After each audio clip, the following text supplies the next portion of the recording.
Boa noite, meu nome é Maria Júlia, eu sou estudante do curso de Arquitetura e Urbanismo na Universidade de Ribeirão Preto, faço parte do grupo de pesquisa e projetos de extensão NUP, em conjunto com a professora Roselaine Borges de Mello, e hoje eu vou apresentar um artigo de autoria minha e da professora Rose para o 4º Congresso Latino-Americano de Desenvolvimento Sustentável, referente aos instrumentos de acesso à terra urbanizada na legislação do município de Ribeirão Preto, sobre o PEUC, IPTU progressivo no tempo, e desapropriação como mecanismos de promoção do desenvolvimento sustentável.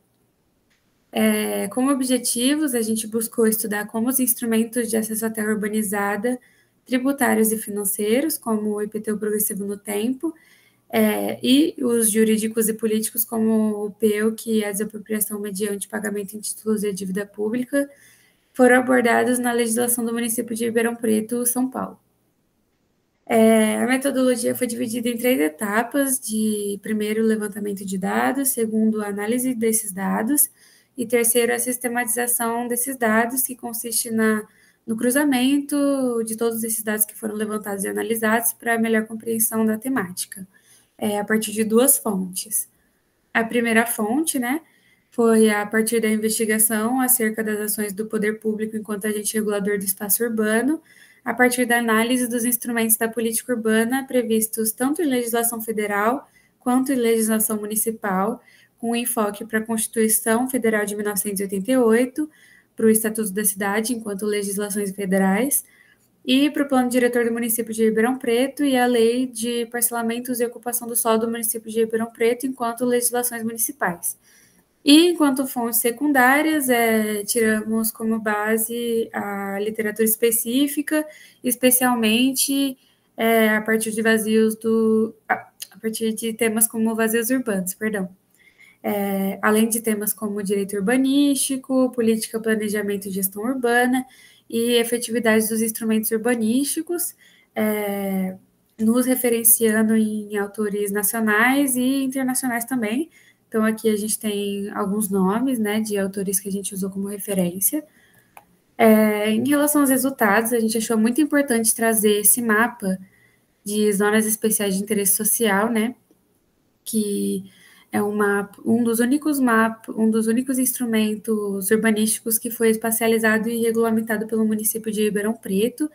Ele é responsável por delimitar áreas para direcionamento de ações do poder público, especialmente ações direcionadas à população de baixa renda, né, para a implementação de habitação de interesse social, o direcionamento de áreas passíveis de implementação de infraestrutura urbana, além de ser um mapa com uma prévia espacialização de vazios urbanos, né?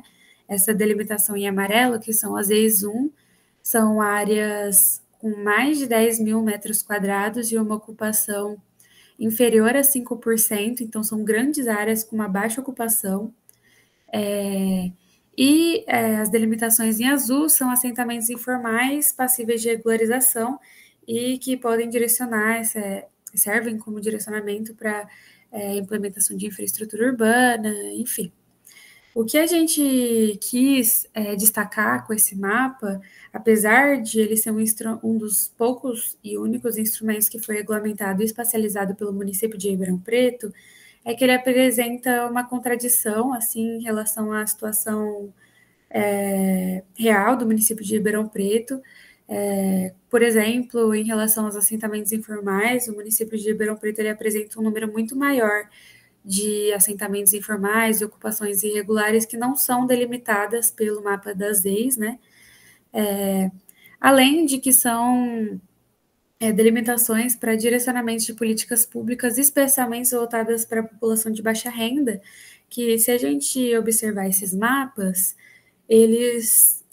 elas são delimitações muito próximas às periferias, né?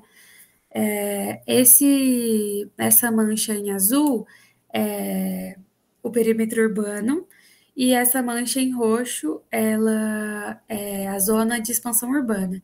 Então, a gente percebe como essas zonas elas estão próximas às zonas de expansão urbana, né, distantes do centro urbano ativo, né, centro comercial ativo, centro de serviços, né?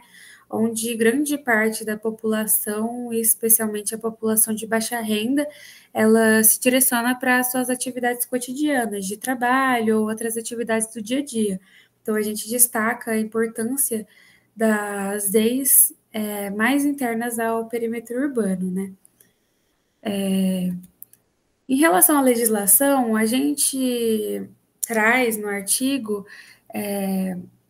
a forma como cada legislação, tanto as leis federais quanto as municipais, vão abordar temas como definições dos diferentes tipos de vazios urbanos, terminologias usadas e os instrumentos responsáveis pelo processo de desapropriação dessas áreas que não cumprem a função social da propriedade urbana, né? Então, como a gente não pode trazer todos os quadros aqui, né?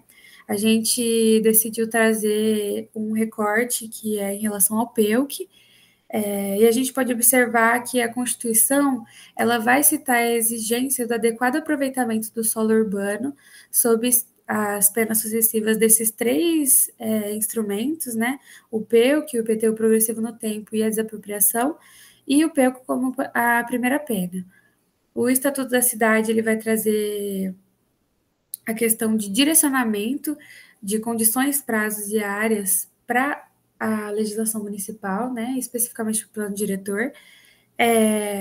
E o plano diretor vai direcionar isso à lei de parcelamentos e ocupação do solo do município de Ribeirão Preto, que, enfim, né, vai trazer uma compreensão de áreas que são passíveis de implementação desse instrumento, né? São imóveis internos ao perímetro urbano, todas as áreas que não atendem às funções sociais da cidade e da propriedade, e diversas restrições, né, também ao PEUC. Mas a gente percebe muito isso em relação a descrições de instrumentos e diversas outras questões abordadas em legislação que elas acabam direcionando para as outras leis, ou muitas vezes se mostram desarticuladas, não apresentam parâmetros, definições, o que dificulta a aplicação desses instrumentos, né? Quando não há a definição de parâmetros, os instrumentos não são regulamentados. Não sendo regulamentados, eles não podem ser aplicados. Então, essa é uma dificuldade que a gente percebe na comparação dessas leis, né?